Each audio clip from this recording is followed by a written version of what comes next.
Friends అందరికి hi అండి. So friends, మీరు బయట ఎక్కడైనా షాపింగ్ చేసినప్పుడు ఫోన్ పే యూజ్ చేసుకొని స్కాన్ చేసి పేమెంట్ చేయాలంటే మీ బ్యాంక్ అకౌంట్ లో డబ్బులు ఉండాలి. సో డబ్బులు ఉంటే మనం స్కాన్ చేసి పేమెంట్ చేయొచ్చు, డబ్బులు లేకపోతే చేయలేమన్నమాట. అది మీకు తెలిసింది. కానీ ఇప్పటి నుంచి ఫోన్ పే మనం యూజ్ చేసుకొని బ్యాంక్ అకౌంట్ లో డబ్బులు లేకపోయినా సరే మనం స్కాన్ చేసి పేమెంట్ చేయొచ్చు. ఇందుకోసం మీరు ఫోన్ పే లో ఒక సర్వీస్ అనేది యాక్టివేషన్ చేసుకోవాలి. ఆ సర్వీస్ పేరు ఏంటి, ఆ సర్వీస్ ఏ విధంగా వర్క్ అవుతుంది, ఆ సర్వీస్ ని మనం ఎలా యాక్టివేషన్ చేసుకోవాలో ఈ వీడియోలో క్లియర్ గా పాయింట్ టు పాయింట్ తెలుసుకుందాం. సో నాకు తెలిసి మీ ఫ్రెండ్స్ అందరూ కూడా ఫోన్ పే యూజ్ చేస్తుంటారు కాబట్టి వెంటనే ఈ వీడియోని వాళ్ళు కూడా షేర్ చేస్తే వాళ్ళు తెలుసుకుంటారు. ఇలాంటి మంచి మంచి అప్డేట్స్ కోసం అయితే మన ఛానల్ మీరు తప్పకుండా సబ్స్క్రైబ్ చేసుకొని ఒక లైక్ ద్వారా సపోర్ట్ చేయండి. ఇప్పుడు నేను ఫోన్ పే యాప్ ఓపెన్ చేసి మీకు ఆ సర్వీస్ అనేది ఏ విధంగా యాక్టివేషన్ చేసుకోవాలో చూపిస్తాను. సో ఫ్రెండ్స్, ఇప్పుడు నేను ఫోన్ పే యాప్ అయితే ఓపెన్ చేస్తానండి. సో పక్కన మీరు స్క్రీన్ కార్డింగ్ చెక్ చేసుకోవచ్చు అనమాట. సో ఇది మనకు హోమ్ పేజ్. ఇది జస్ట్ మీరు ఇక్కడ స్క్రోల్ చేయండి.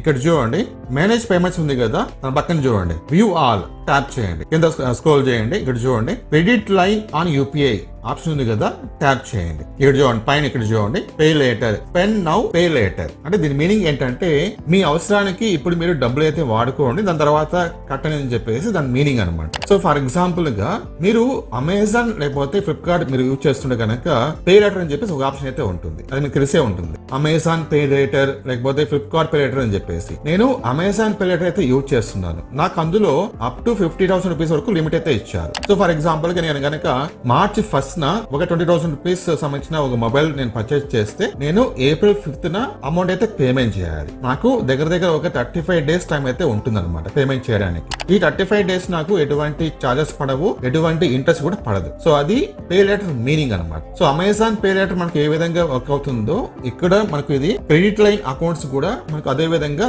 వర్క్ అవుతుంది. సో మీరు ఇప్పుడు ఈ సర్వీస్ మీరు యాక్టివేషన్ చేసుకోవాలన్నమాట. కింద ఇక్కడ చూడండి యాడ్ న్యూ క్రెడిట్ లైన్ చెప్పేసి దానిపైన ట్యాప్ చేయండి. ఇప్పుడు చూడండి మనకి ఇక్కడ కొన్ని బ్యాంక్స్ అయితే కనిపిస్తాయి. ఆల్ బ్యాంక్స్ అని చెప్పేసి యాక్సిస్ బ్యాంక్ క్రెడిట్ లైన్, లేకపోతే bank of Baroda credit line, Canara bank credit line అని చెప్పేసి ఇక్కడ చూడండి స్టేట్ బ్యాంక్ ఉంది, సౌత్ ఇండియన్ బ్యాంక్ ఉంది, పంజాబ్ బ్యాంక్ ఉంది, కెనడా బ్యాంక్ ఉంది, ఇండియన్ బ్యాంక్ కూడా ఉంది. సో ఇప్పుడు మీరు ఇక్కడ ఈ సర్వీస్ ని యాక్టివేషన్ చేసుకోవాలి అనుకున్నా కనుక ఇక్కడ మెన్షన్ చేసిన ఏదో ఒక బ్యాంక్ లో మీకు అకౌంట్ అయితే ఉండాలి. ఓకే, అలాగే మీరు ఫోన్ పే ఏదైతే నంబర్ ఇచ్చారో ఆ నంబరు మీ బ్యాంక్ అకౌంట్ లింక్ అయిన నంబర్ రెండు సేమ్ ఉండాలన్నమాట. సో ఫర్ ఎగ్జాంపుల్ గా నాకు తెలిసి చాలా మందికి స్టేట్ బ్యాంక్ ఆఫ్ ఇండియాలో అకౌంట్ అయితే ఉంటుంది కాబట్టి జస్ట్ మీరు ఇక్కడ దీనిపై ట్యాప్ చేయండి. ట్యాప్ చేసి చూడండి. ఇప్పుడు చూడండి సో యాక్చువల్ గా మనం ఇక్కడ state bank of India credit line పైన ట్యాప్ చేస్తే మన అకౌంట్ అనేది ఫోన్ పే కి లింక్ అయిపోవాలి. ఓకే, కానీ ఇక్కడ చూడండి state bank of India credit line నేను ట్యాప్ చేస్తే నాకు ఇక్కడ చూడండి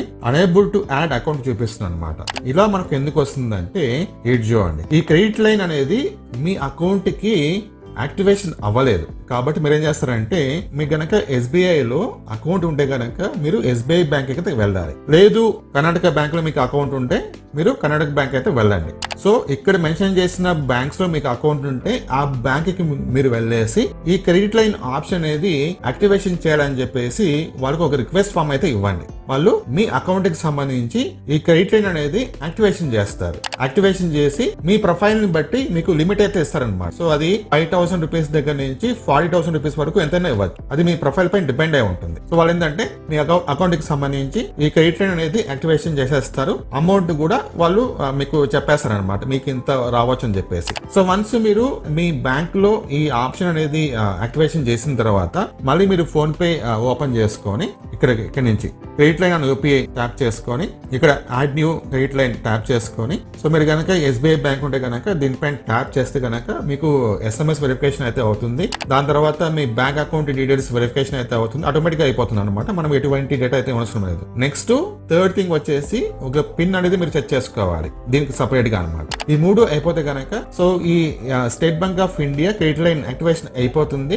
దాని తర్వాత మీరు ఎప్పుడైనా స్కాన్ చేసి పేమెంట్ చేసినప్పుడు మీకు రెండు ఆప్షన్ అయితే ఉంటాయి. ఫస్ట్ ఆప్షన్ మీ బ్యాంక్ అకౌంట్ లో ఉన్న డబ్బులు కట్ అయ్యే విధంగా మీరు స్కాన్ చేసి పేమెంట్ చేయొచ్చు. సెకండ్ ఆప్షన్ ఇక్కడ ఉంది కదా క్రెడిట్ లైన్ అని యూపీఐ, ఇందులో ఉన్న అమౌంట్ కట్ అయ్యే విధంగా మీరు స్కాన్ చేసి పేమెంట్ చేయొచ్చు. ఒకవేళ మీరు కనుక ఈ credit line on UPI amount కనుక మీరు యూజ్ చేసుకుంటే వాళ్ళు ఇచ్చిన డేట్ అండ్ టైం లోపల మీరు అమౌంట్ అయితే మళ్ళీ వాళ్ళు పేమెంట్ చేసేసేయాలన్నమాట. లేకపోతే కనుక మీకు లేట్ ఫీజు కావచ్చు, లేకపోతే ఎక్స్ట్రా ఫీజు కావచ్చు, లేకపోతే కనుక ఇంట్రెస్ట్ ఛార్జ్ కావచ్చు, ఇవన్నీ కూడా పడతాయి. సో ఇది ఓవరాల్ ఇన్ఫర్మేషన్ అనమాట. సో ఒకవేళ మీరు ఎవరైనా సరే ఈ credit line and UPI option use చేస్తుంటే మీ ఎక్స్పీరియన్స్ ఏంటనేది కామెంట్ చేయండి.